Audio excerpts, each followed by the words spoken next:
Oh!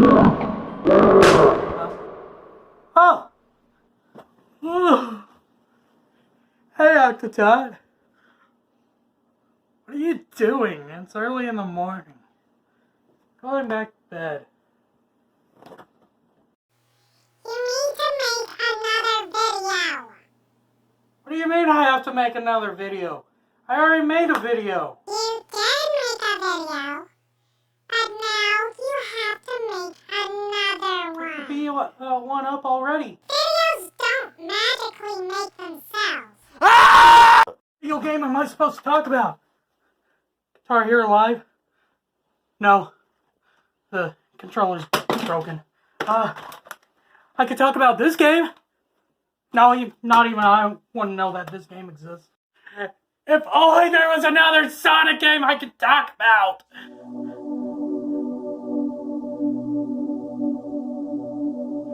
Hey! Thanks, random image. You're welcome. Strangely, that's not the weirdest thing I've seen in my whole entire life.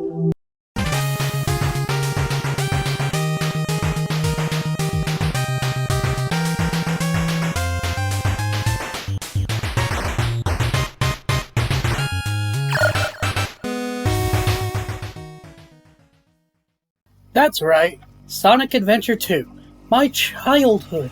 I remember playing this game with my cousin when I was still young enough to wonder what a hand was for, and trying to chew everything in sight. So basically when I had the mental prowess of a puppy. Not much has changed, honestly. So, since I talked about the first Sonic Adventure, I figured that I could talk about the second one. Like I didn't have this planned. Sonic Adventure 2 was immediately being developed after an international release of Sonic Adventure, which makes sense because people have been waiting for this game forever. And because of that, Sonic Adventure just hasn't aged well, which I don't really feel like describing in detail again. One of the cool things about the level design is they were inspired from landmarks in the US, which honestly is actually pretty cool, like City Escape for one. I can't remember what it's based off of, but I know it's based off of an American landmark. There's not as much to poke fun at development-wise because Sega managed to nip this in the bud, and nothing like this will ever happen again. I hope. Sonic Adventure 2 takes a much more fast-paced approach, introducing the ranking system, which gives you motivation to dash through the levels as fast as you can, and they give you a rank on how well you did. In Sonic Adventure 2, the highest rank that you could obtain was the A rank. And honestly, this is actually really fun and probably the best thing Sega has ever done, because they've done it in every single Sonic game from then on. Except Sonic Boom. But let's not discuss that, please. There's another thing that Sonic Adventure 2 debuted that I will never be able to imitate without hurting myself. The rail grinding! No. I probably should. Ah! Where am I? Huh? You're an idiot. You start off the level breaking out of a plane and then falling into and snowboarding through the city to escape. Huh? Get it? Because the level's called City Escape? I'll shut up now.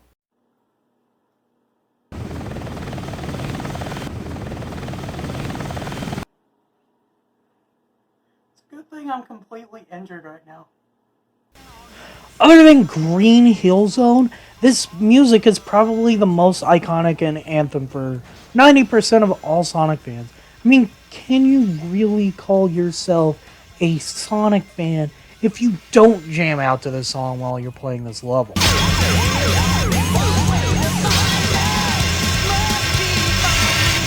So, after defeating the first boss, we're greeted to this cutscene, Now, a bunch of people complain that the storyline's stupid in comparison, but it's not. At least not this scene. First, how many other hedgehogs do you know?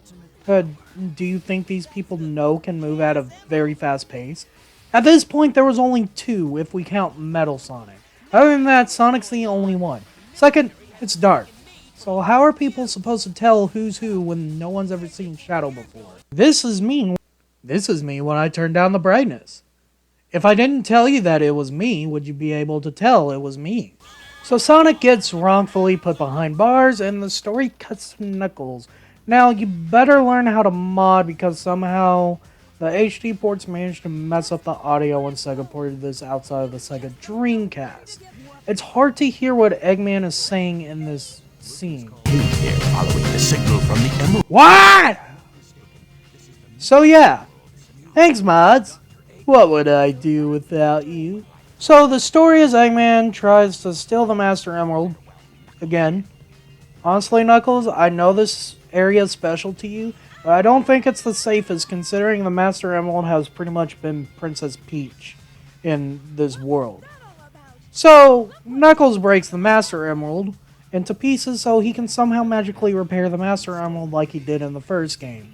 But he's not the only person looking for them this time. It's Rouge the Bat. These levels take so long to complete, unlike the original game. Most of the time I have no clue where these are.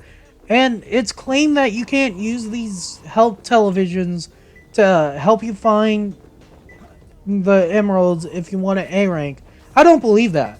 Also because I have video proof of actually A ranking while using these televisions to help me.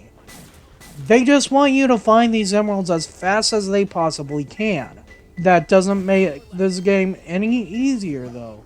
Especially when you get to the last level. I actually had to intentionally kill Knuckles so that the emeralds would reset and I would be able to find them. I don't recommend using the help televisions often because of the fact that it does decrease your likelihood of getting an A rank. But they just give the vaguest description of where something is. Hey man, thanks for inviting me to your church. Where is it again? Yeah, man. It's in a place, in a town, in an area. Then Tails decides to break us out of prison. But it has to rescue Amy because He's in danger! Tornado transformation!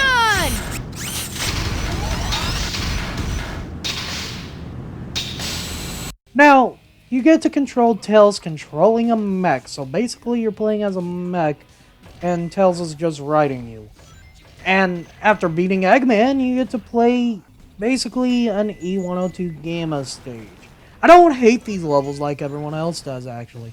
They're actually quite fun. Not Sonic level fun, but they're actually pretty fun. The only thing that I honestly hate is that. It's worse when you have headphones on. So, after some racism... The reason I'm in here is because of that fake hedgehog. You mean that black hedgehog? Did you see it?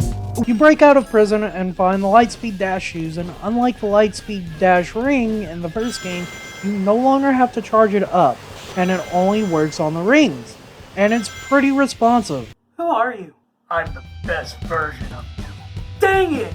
That could be anybody! I'm going to take over your YouTube channel. Why? Because I'm the bad guy, duh. I am going to insult your family. I like to call those days of the week, actually. And I'm going to convince the world that Amy and Creed are bad characters. After escaping the exploding island, Dr. Eggman threatens to destroy the world if they don't surrender, and I can honestly understand what it's like to have a villain trying to destroy everything that matters to you. I have no regrets in my priorities. So, Tails tracks the president's limo somehow, and either Sonic is secretly telekinetic, and he controls his arm wirelessly, or we know who's really controlling Master Hand. Either way, this looks like it hurts.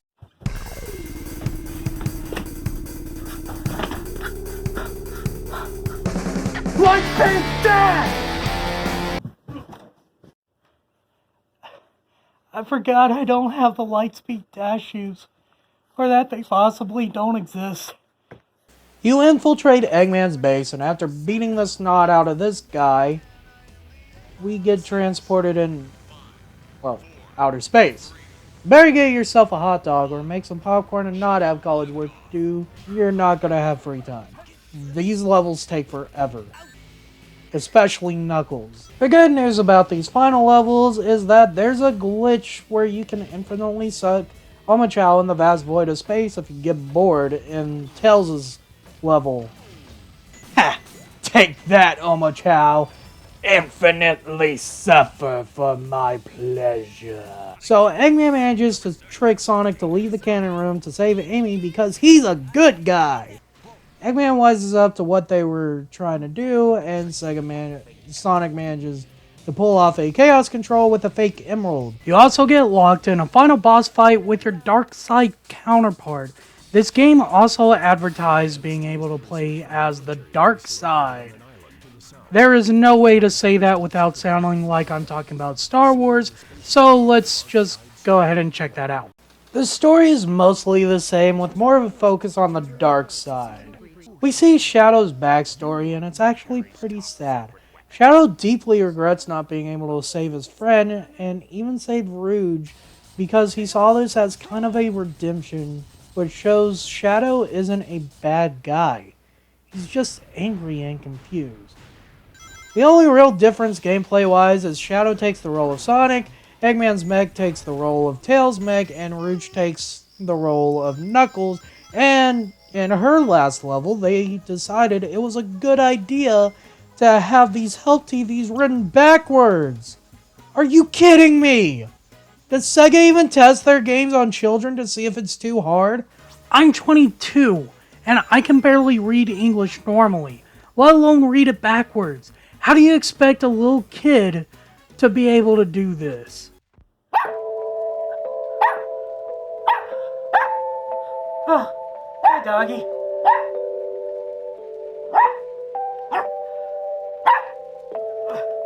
I need to stop him before he takes over my channel. I'll call a help TV. But why did he have to write it backwards? Come on, Bill. Oh, he dropped his name down. Come on, Shadow Star guy. At least play fair. Now I have to decipher this. In this version of the story, the bad guys appear to win. But wait! There's more!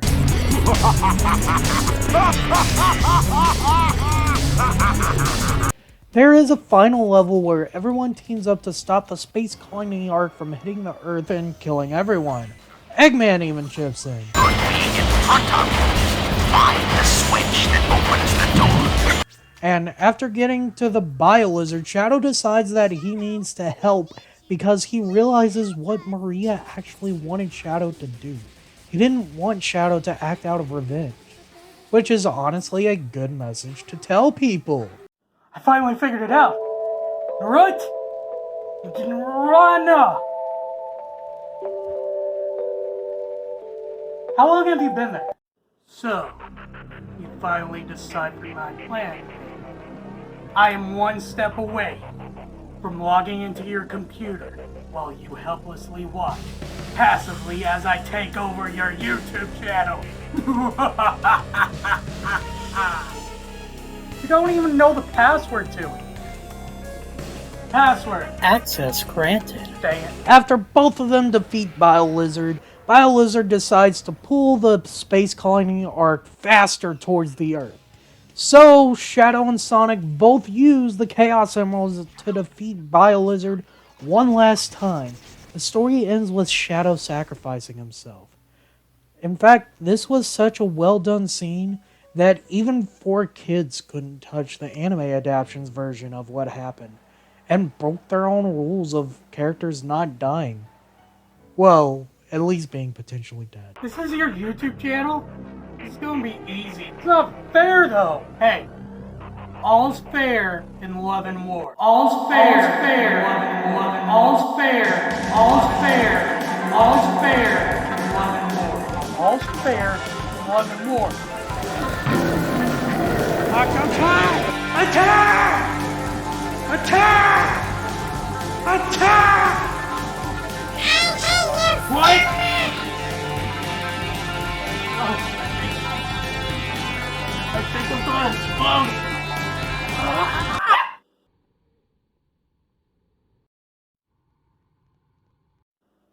That was the most anticlimactic exploding scene I think I've ever seen. I personally believe that Sonic Adventure 2 took everything that Sonic Adventure took and made it better. But it's okay to like the first game better. Or any game in the past Sonic, in the future Sonic franchise. You can like Sonic Boom better. And that's still okay. I personally grew up with this game. And it was my first Sonic game.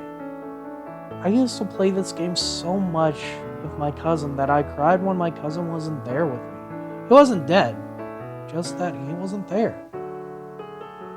I think he left somewhere, and I liked playing the game with him.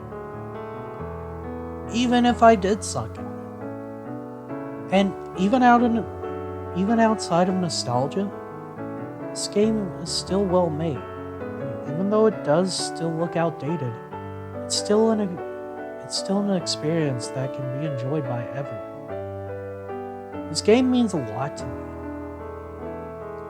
both in nostalgia and outside of nostalgia. And I'll admit that a lot of the reason why I still enjoy this game is because of nostalgia. But I also think it's still a great game that everyone can play. Now, if you excuse me, I completely forgot I was completely injured and I have to go back and